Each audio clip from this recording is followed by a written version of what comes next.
Tuhan sekalian alam. Maka puji, diri puji tersebut ditarifkan oleh para alim ulama, iaitulah sana'un bil lisan ala al jamil al ikhtiyari ala jihati tabjil wa ta'zim. Bermaksud apakah itu puji? Puji itu bermaksud sana'un bil lisan, iaitulah zikrum bil khair, sebut sebuah kebaikan. Itu puji. Mana contoh, masalan kita sebut kata pandai demo, rajinlah kamu, kamu ni pandai, cerdik.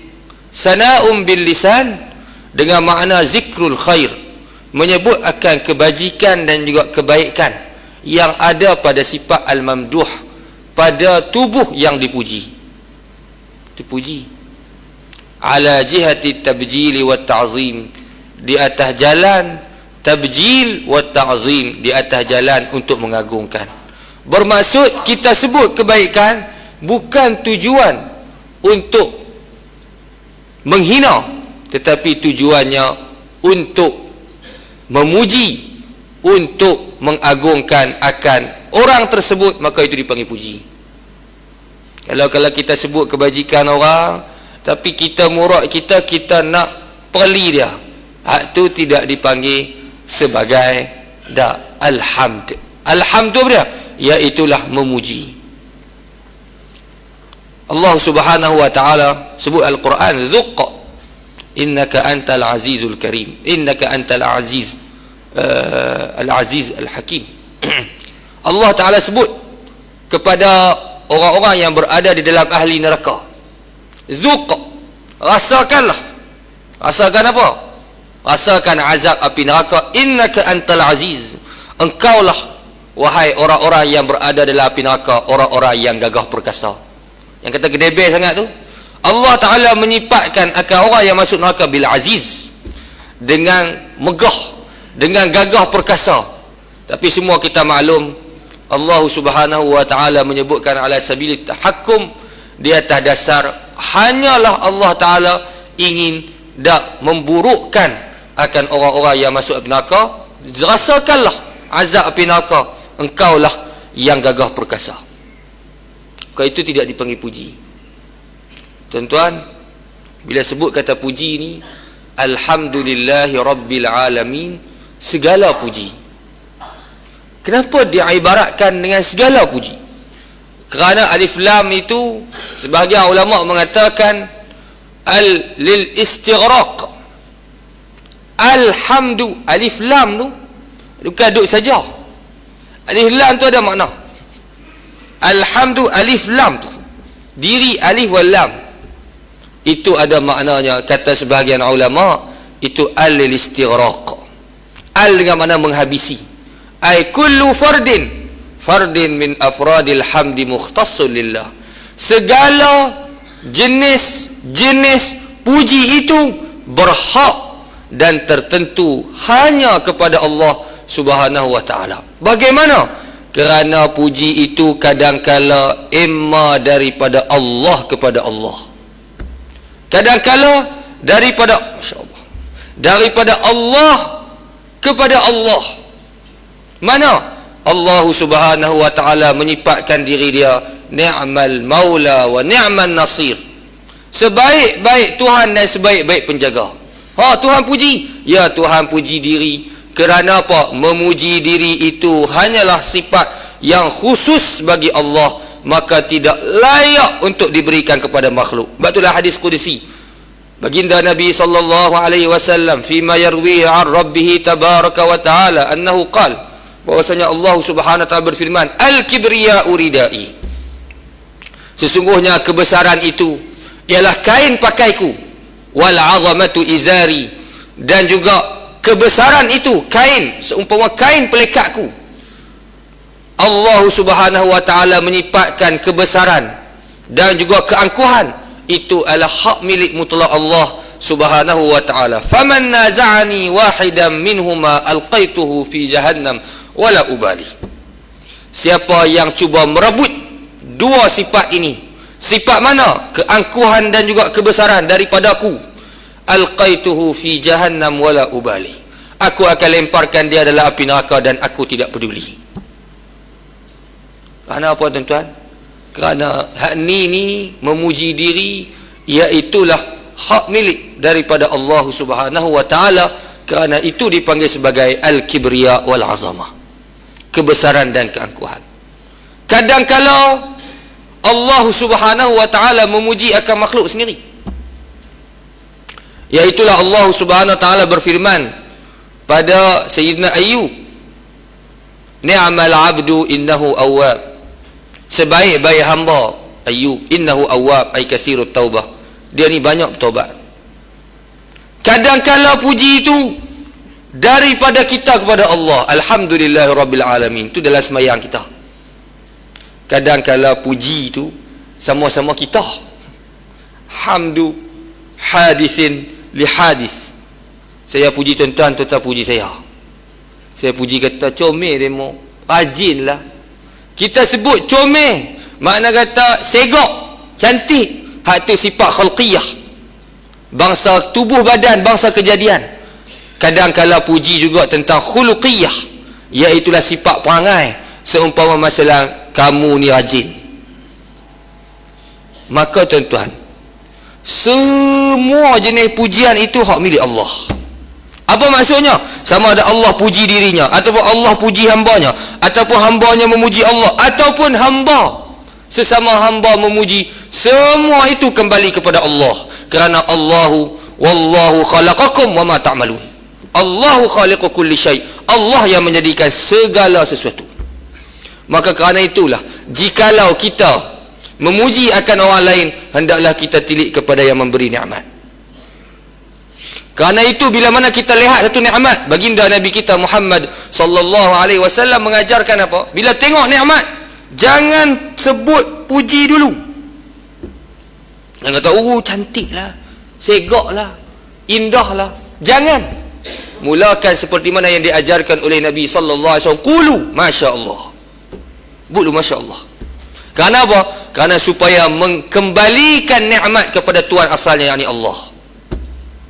Ada tu tuan-tuan, ada penyakit, Allahumma salli wa salli ala sayyidina Muhammad, minal jadiru bidzikr, patut disebut ialah penyakit ain. An-Nabi sallallahu alaihi wasallam bersabda, al-ainu haq. Ain itu adalah hak, adalah benar. Ain ni dengan maksud kata pandangan mata. Pandangan mata melihat kepada sesebuah nikmat. Maka pandangan mata kepada sebuah nikmat, ada orang tengok dengan pandangan mahabbah. Kita boleh nikmat, kita boleh reta, kita boleh makan, kita boleh macam-macam, apa-apa nikmat yang Tuhan bagi. Emma orang yang tengok bil mahabbah. Ada orang tengok dengan rasa kasih sayang. Bermaksud apa kasih sayang? Dipanggil dia itu adalah sadiq, dia adalah akh. Dia tengok tu sebagai dia seorang kawan, dan dia tengok dia sebagai seorang saudara. Para ulama memberikan tarif untuk sadiq, untuk kawan, untuk teman, ialah man yafrahu li farahi wa yahzanu li hazani. Siapa yang gembira bila kita gembira dan sedih bila kita sedih, itu kawan. Bila kita seronok, dia seronok. Bila kita sedih, dia sedih. Bukan bila kita seronok dia sedih, kita sedih dia seronok. Hak tu musuh, adu. Kita seronok, dia seronok. Kita boleh nikmat, dia pun merasakan nikmat itu seolah berpindah kepada dirinya. Hak ni pandangan mata mahabbah, kasih sayang. Walqaitu alaika mahabbatan minni walitusna'a ala aini. Ada orang tengok dengan pandangan yang mana hasad dengki. Kerana apa? Iaitulah tamanni zawali ni'matil ghair, mengharap jikalau nikmat itu berpindah daripada si fulan kepada dirinya, hilang daripada si fulan berpindah kepada dirinya. Hasad.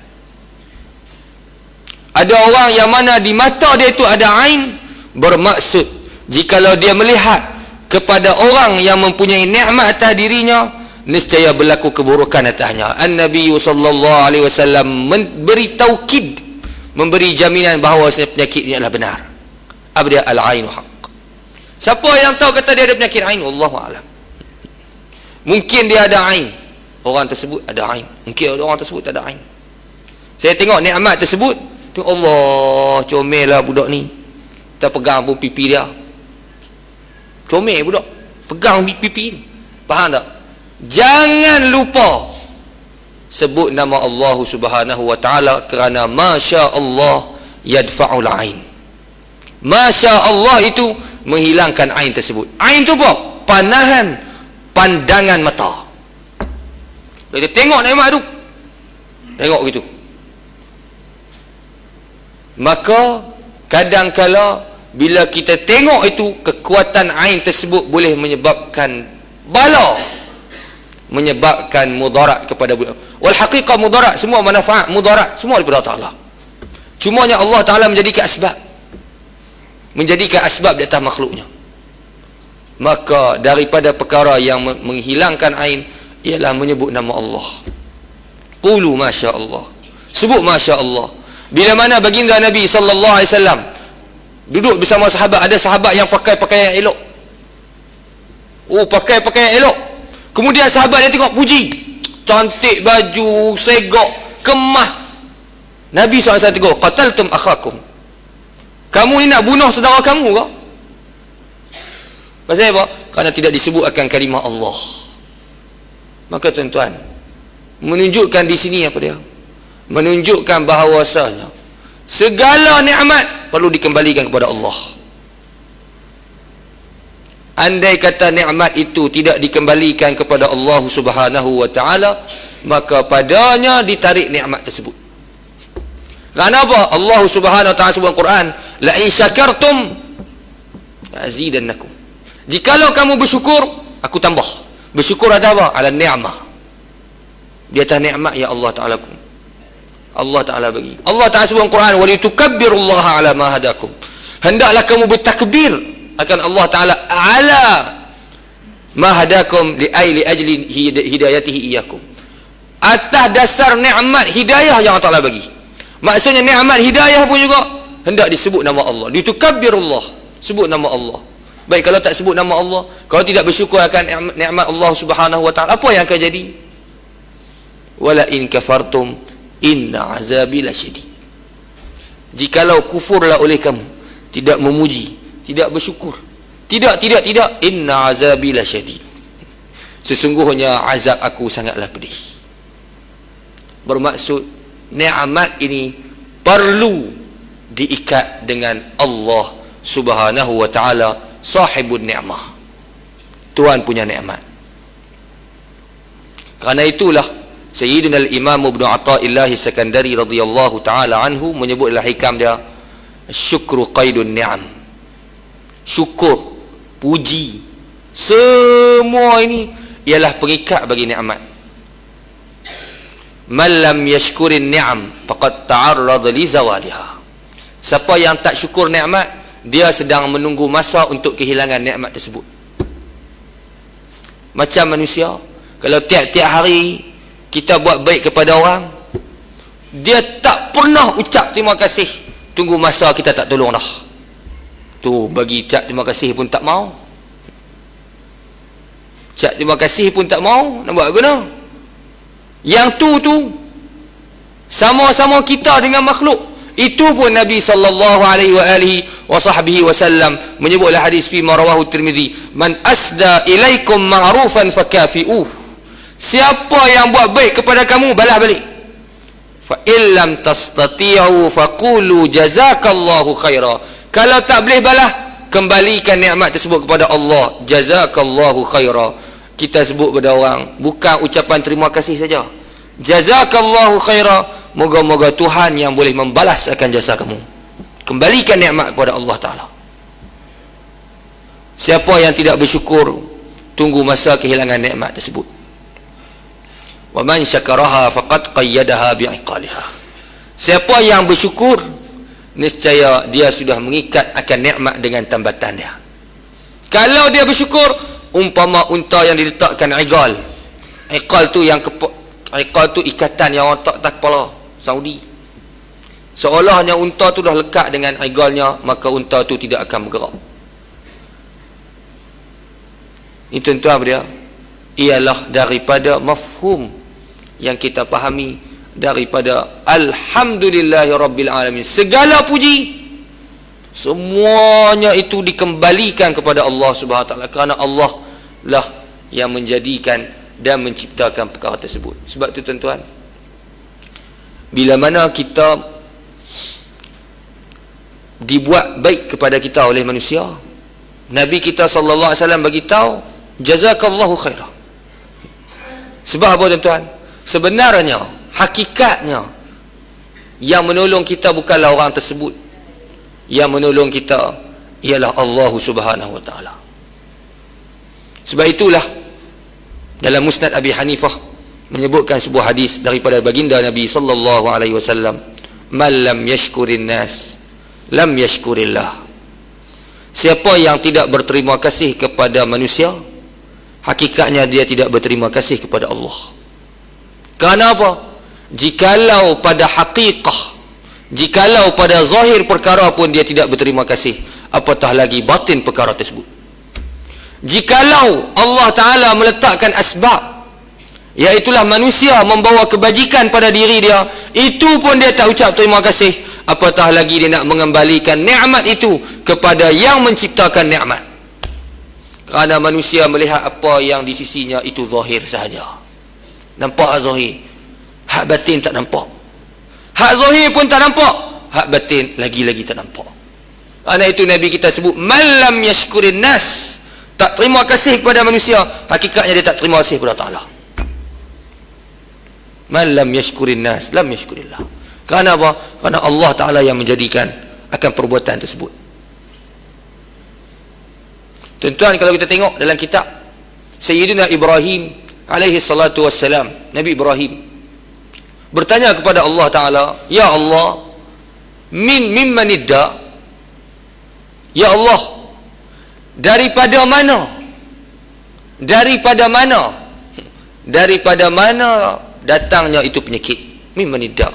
Asal siapa penyakit yang bagi? Allah Subhanahu wa taala menyebutkan minni, daripada aku. Penyakit itu diciptakan oleh aku. Aku yang letak penyakit ke hamba.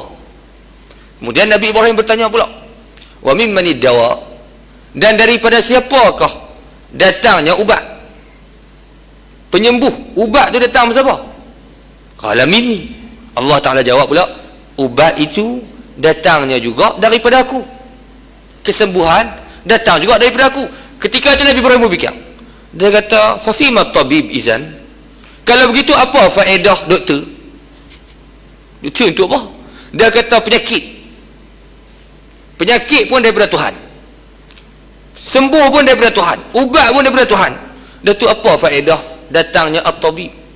Datangnya perawat, datangnya doktor. Allah Subhanahu wa taala menyebut, "Amma at-tabib fa huwa rajulun qad arsaltu ad-dawa'a ala yadayhi." Adapun doktor, itulah orang yang aku letak pada tangannya itu akan ubat-ubat kesembuhan bagi penyakit. Terdiam Nabi Ibrahim. Bermaksudnya apa tuan-tuan? Bermaksudnya Allah Subhanahu wa taala melakukan perbuatannya pada makhluk di atas tubuh makhluk. Maka apabila kita melihat satu-satu nikmat, maka hendaklah dikembalikan kepada Allah. Apabila melihat akan bala, hendaklah dikembalikan kepada Allah. Bila mana kita mengembalikan nikmat itu kepada Allah Subhanahu wa taala, maka hilanglah sikap hasad dengki. Kerana apa? Kerana yang memberinya ialah Allah. Allah Ta'ala Rahim, Maha Pengasih. Orang tak nak bagi-bagi. Kita tengok orang ada nikmat, kita tak berasa apa. Kita rasa gembira. Kita tak rasa hasad dengki. Kerana apa? Hasad dengki ini ibarat daripada kita tidak berpuas hati dengan apa yang Allah Ta'ala susun. Apabila kita melihat akan bala berlaku kepada diri kita, wala'iyadzubillah, ataupun kepada orang lain, maka lahirnya sikap ar-ridha biqadarillah, reda dengan qadaran Allah, kerana melihat Allah Subhanahu wa taala yang menjadikan perbuatan tersebut. Kerana itu para salaf ridwanullahi taala alaihim, bila kena musibah, mereka menyebut alhamdulillahi ala kulli hal. Segala puji bagi Allah atas semua keadaan. Tapi kita tak minta bala kita tak minta. Cumanya andai berlaku ar-ridha biqadarillah, redha dengan qadar Allah Ta'ala, fanaqulu alhamdulillah, alhamdulillahi ala kulli hal. Segala puji bagi Allah Ta'ala bagi tiap-tiap keadaan. Jikalau kita yang kena bala, jikalau kita yang tidak kena bala, orang lain kena bala, itu juga diajarkan oleh Nabi sallallahu alaihi wasallam. Ajarnya tetap bermula dengan alhamdulillah, alhamdulillahillazi afani mimma ibtalahu bih wa faddalani ala kathirin min ibadihi ataupun mimman khalaqa tafdila. Alhamdulillah juga allazi afani, yang mana menyembuhkan aku, tidak menyebabkan aku terkena semua kenanya saudaraku, mimma ibtalani bih faddalani ala katsirin min ibadihi tafdila. Itu diajarkan oleh baginda Nabi sallallahu alaihi wasallam. Alhamdulillah, segala puji bagi Allah Ta'ala. Kemudian Allah Subhanahu wa Ta'ala tidak membiarkan berhenti setakat itu. Bukan seperti alhamdulillah, tetapi Allah Subhanahu wa Ta'ala mendatangkan sifat yang menunjukkan kepada kebesaran, yang menunjukkan kepada kelayakan Allah Subhanahu wa Ta'ala untuk dipuji, kerana Allah Rabbil Alamin. Seolahnya jikalau kita bertanya, mengapakah kena dipuji, kena disyukuri akan Allah? Jawabnya Rabbil Alamin, kerana Tuhan sekalian alam. Kerana itu kita sebut la ilaha illallah, tiada Tuhan selain Allah, la ma'buda bihaq, tiada yang layak disembah fil wujudi, dalam wujud, illallah. Maka didatangkan sifat Rabbil Alamin, tujuannya adalah rahmat dengan kita, supaya kita mengetahui Allah layak disembah, Allah Rabbil Alamin, Tuhan sekalian alam. Tuan-tuan, Rabb itu dengan makna Tuhan. Rabb ini, kalimah Tuhan ni dia banyak makna. Itulah lebih kurang dalam 15 makna Tuhan saja.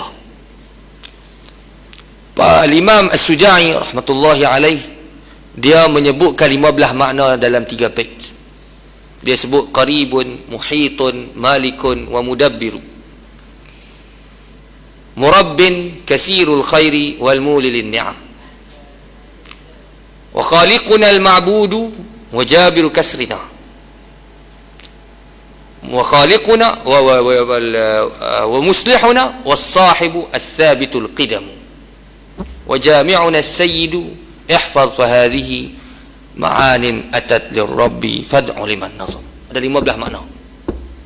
Iaitulah Rabb. Bila kita sebut Rabb, Tuhan, itu Tuhan tu maksudnya apa? Rabb, Tuhan itu maknanya qaribun, Allah Ta'ala tu hampir, qaribul alamin, maksudnya Tuhan hampir daripada sekalian alam. Allah Subhanahu wa Ta'ala sebut dalam Quran, nahnu aqrabu ilaihi minkum min hablil warid, kami ini apa dia, hampir kepadamu, lebih hampir daripada orak bata tekokmu. Jika kita tak orak bata tekok ni, hampir dah dengan kita, sebati dah dengan kita, maka Allah Subhanahu wa Ta'ala mengatakan kami lebih hampir kepadamu berbanding orak tu. Maksudnya hampir di sini apa? Qurban ma'nawiyan, hampir ma'nawi, bukan hampir zati. Allah Subhanahu wa Ta'ala mawjudun bila makan.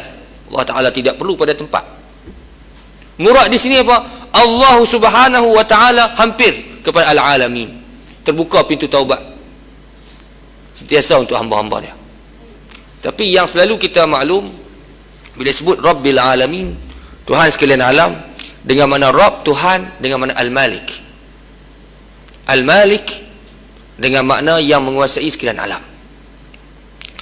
Maka di sini, mengapakah kalau kita tengok Allah Subhanahu wa Ta'ala menjadikan akan ayat Al-Fatihah ini baina jamalin wa jalal. Yang ini saya dah sebut dah minggu lepas. Iaitu ayat Fatihah ini, dia ada unsur yang nama Allah Ta'ala yang lembut, kemudian Allah Ta'ala sebutkan sifatnya yang keras, kemudian sebut pula sifat yang lembut, kemudian sifat yang keras. Maksudnya supaya hamba tu sentiasa beringat, tidak melihat kepada semata-mata rahmat Allah Ta'ala, kemudian tidak pandang kepada kerasnya Allah Ta'ala, maka dia akan jadi berlengah-lengah. Bila dia buat dosa, kata Allah Maha Pengampun, tak ada masalah. Ataupun melihat kepada kekerasan Allah Ta'ala sahaja. Allah Ta'ala ni mengazab akan hamba dia. Allah Ta'ala azab Fir'aun ni, Allah Ta'ala azab Fir'aun, Qarun, Haman, begini. Kalau tengok pada itu sudut saja, tanpa tilik kepada Allah tu Ghafurun Rahimun wa kana bil mu'minina rahima, maka hamba tu dia akan jadi putus asa. Bila buat dosa banyak, Tuhan tak boleh ampun dah, tak boleh nak buat apa, putus asa. Maka Allah Subhanahu wa taala menggabungkan ayat ni, Bismillahirrahmanirrahim, dengan nama Allah yang Maha Pemurah lagi Maha Mengasihani. Maksudnya, wahai hamba-hambaku, datanglah kepadaku, sesungguhnya aku Tuhan yang mana memberikan rahmat. Kemudian, alhamdulillah, apabila kamu mendapatkan nikmat daripadaku, nikmat rahmat daripadaku, bersyukur kepadaku. Rabbil alamin, jikalau kamu tidak mensyukuri nikmatku, aku adalah Tuhan sekalian alam. Kenapa disebut? Ini adalah nama yang menunjuk kepada jalal, kebesaran Allah Subhanahu wa taala. Bermaksudnya, jikalau Allah Tuhan sekalian alam, maka engkau satu juzuk daripada alam, maka engkau di bawah rentahanku. Macam kita sebut, kita sebut hang ni bawah tepak kaki ku, pi mana-mana pun tak lari, duduk bawah ni, tak boleh pergi mana, bawah ni. Lepas tu kata Ibrahim bin Adham, ditanya, boleh tak Ibrahim bin Adham, wahai ulama sufi, boleh tak kami ni nak buat maksiat? Ibrahim bin Adham kata, boleh, dengan syarat kamu keluar daripada kawasan bukan milik Allah. Mana tempat yang bukan milik Allah, semua milik Allah Ta'ala. Ini kinayah daripada Ibrahim bin Adham, tidak boleh kamu keluar daripada takluk kuasa Allah Subhanahu wa taala. Bila tak boleh keluar daripada takluk kuasa Allah, kena berada seperti mana kehendak Allah. Kita Malikul Alamin, Rabbil Alamin, Tuhan sekalian alam. Bila mana Malikul Alamin, Rabbil Alamin, Tuhan sekalian alam, maka hamba tu mula takut balik. Kemudian Tuhan bagi tahu balik, Ar-Rahmanir Rahim, jangan lupa rahmatku. Tuhan ulang Ar-Rahman Ar-Rahim 2 kali, pada mula Fatihah dan pada tengah Fatihah. Kemudian Tuhan beringat balik, sesungguhnya di sana ada hari pembalasan, Maliki Yaumiddin, yang mana kita sebut Rabb dengan mana Malik. Di sini Allah tak sebut Maliki Yaumiddin, yang membalas pada hari pembalasan. Tuan-tuan, bila sebut kata Rabbil Alamin, Tuhan sekalian alam, Al-Alamin, yang orang disebut sebagai alam, alam ini ialah bermaksud masih Allah. Apa yang selain Allah Ta'ala? Apa nama Al-Alamin? Alam masih Allah. Segala perkara yang selain daripada Allah, semua alam. Saya pun panggil alam, tuan-tuan pun panggil alam. Alam ni maksudnya makhluk, masih Allah. Apa yang selain Allah Ta'ala? Sebab tu tak boleh kita kata Allah itu adalah alam ghaib. Nah, Allah itu dia alam ghaib, maksudnya Allah itu dia berada di alam. Alam tu adalah nama bagi makhluk. Al-Alamin, segala puji bagi Allah, Tuhan sekalian alam. Tuhan sekalian alam tu apa? Tuhan bagi segala makhluk yang dijadikan. Maka kerana itulah Al-Alamin itu melengkapi akan manusia, melengkapi juga akan jin, dan melengkapi juga, merangkumi juga akan segala malaikat. Kena belakang.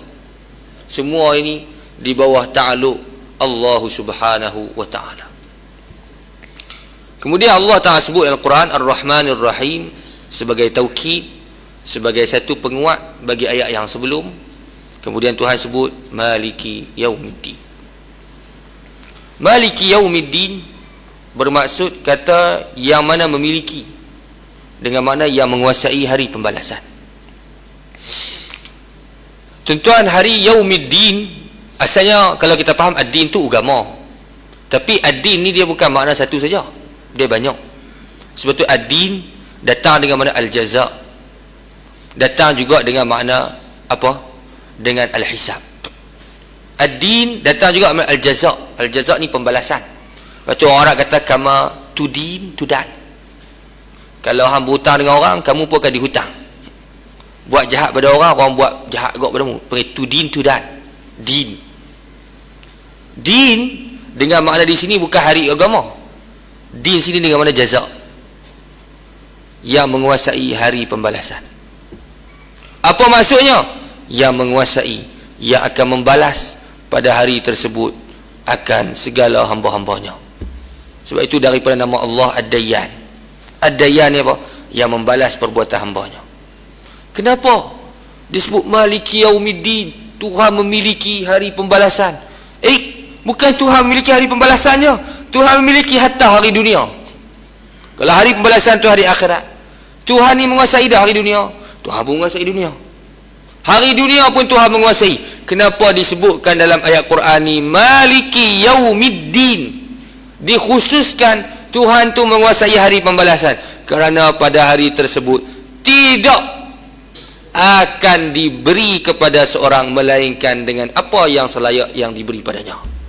Karena itu tuan-tuan, kalau di dunia ini 1000 orang membunuh, ambil pisau cucuk seorang lelaki, 1000 cucuk seorang, bunuh seorang, maka tidak mendapat pembalasan yang selayaknya, yang mutlak, melainkan di hari kiamat. 1000 bunuh seorang. Kalau kata 1000 bunuh seorang, tak dapat pembalasan yang selayak di mana? Di hari akhirat. Bila buat jahat pada orang, kenapa kita tengok orang buat jahat kepada kita, orang buat jahat pada kita, tetapi tidak dibalas di dunia? Sebab apa? Sebab dunia bukan apa? Hari dunia tu bukan Yaumiddin, bukan hari pembalasan. Dunia adalah hari ikhtibar, hari cubaan, hari ujian. Hari pembalasan bila? Hari kiamat. Kenapa kita buat amalan tak nampak lagi pahala? Kerana hari ini bukan hari pembalasan. Maka akan zahirlah kudrat Allah Ta'ala, dibuka secara kasyaf kepada semua makhluk. Sama ada Abu Jahal, Abu Lahab, tak kira. Ketika itu semua makhluk akan nampak kudrat Allah Ta'ala dengan tidak ada hijab. Bila hijab, tidak ada hijab. Mengapa hari tersebut bila datang kepada para nabi-nabi sebut? Apa nabi-nabi sebut? Datang kepada para nabi-nabi, minta untuk diberikan syafaat. Nabi-nabi menyebut nafsi, nafsi, diriku, diriku, bermaksud mu, aku. Kerana mereka mengingati apa yang pernah berlaku di dunia. Nabi-nabi bukan maksum ke? Ya, nabi-nabi maksum, tetapi kata Al-Imam Al-Bajuri rahmatullahi alaih, mereka seolah-olah lupa mereka ni maksum kerana bersangkutan murka Allah Ta'ala. Ketika itu semua makhluk melihat akan sifat kebesaran Allah Ta'ala bila hijab. Tak ada hijab. Kerana ketika itu lihat akan sifat kemurkaan hakiki pada Allah Ta'ala. Sebab itulah bila datang pada Nabi Ibrahim, Nabi Nuh, Nabi Musa, apa yang mereka sebut? Lam yaghdab Rabbi ghadaban misla hadza. Tuhan tak pernah murka macam Tuhan murka hari ini. Bermaksud Nabi Adam sebut murka Tuhan di hari kiamat itu melebihi murkanya Tuhan ketika aku makan daripada pokok yang dilarang makan. Nabi Ibrahim pun sama, Nabi Musa pun sama, Nabi Isa pun sama. Ketika itu datangnya baginda Nabi kita sallallahu alaihi wasallam. Ala kulli hal, bermaksud hari tersebut yang menguasai adalah hari pembalasan. Maka tidak siapa pun yang boleh tolong melainkan Allah Subhanahu wa taala. Sebab Tuhan Taala sebut dalam Quran, iyyaka na'budu wa iyyaka nasta'in. Hanya di Kau ya Allah yang kami tempat minta tolong, hanya di Kau yang kami sembah. Kerana tidak ada yang mampu melepaskan hamba daripada Tuhannya melainkan Tuhan yang menciptakan hamba tersebut. Sebut iyyaka na'budu wa iyyaka nasta'in, akan di Kau kami sembah dan akan di Kau kami memohon pertolongan. Maka dengan ini tuan-tuan, kita mohon pertolongan kepada Allah Subhanahu Wa Taala di atas semua hajat kita di dunia ataupun di akhirat. InsyaAllah setakat itu saja kuliah kita pada pagi ini. Setengah jam cukuplah. InsyaAllah moga-moga apa yang kita dengar pada pagi ini dapat menambah iman kita kepada Allah Subhanahu Wa Taala, dapat menambahkan keyakinan kita kepada Allah Subhanahu Wa Taala. Setiap bila mana kita melakukan dosa pada Allah Taala, maka hendak diiringi dengan taubat. Kerana Allah Subhanahu wa taala yang menjadikan akan perbuatan kita, maka Allah Taala juga yang akan memberikan taufik kepada kita untuk kita melakukan amal ibadat dan juga kita melakukan akan taubat. Moga-moga apa yang kita dengar ni dapat menambahkan iman kita kepada Allah Subhanahu wa taala. Apa yang baik itu daripada Allah, apa yang buruk itu daripada kelemahan diri saya sendiri. Auzubillahi minasyaitonirrajim. Bismillahirrahmanirrahim. Alhamdulillah rabbil alamin. Allahumma salli wa sallim ala sayyidina Muhammadin wa alihi wa sahbihi ajma'in. Allahumma anfa'na bima 'allamtana wa 'allimna bima yanfa'una wa bifaqihna wa faqih ahlana qarabati lana fi dinina ma'al qutl wa dhakara sallallahu ala sayyidina Muhammadin wa alihi wa sahbihi. Alhamdulillah rabbil alamin. Taqabbalallahu minna wa minkum.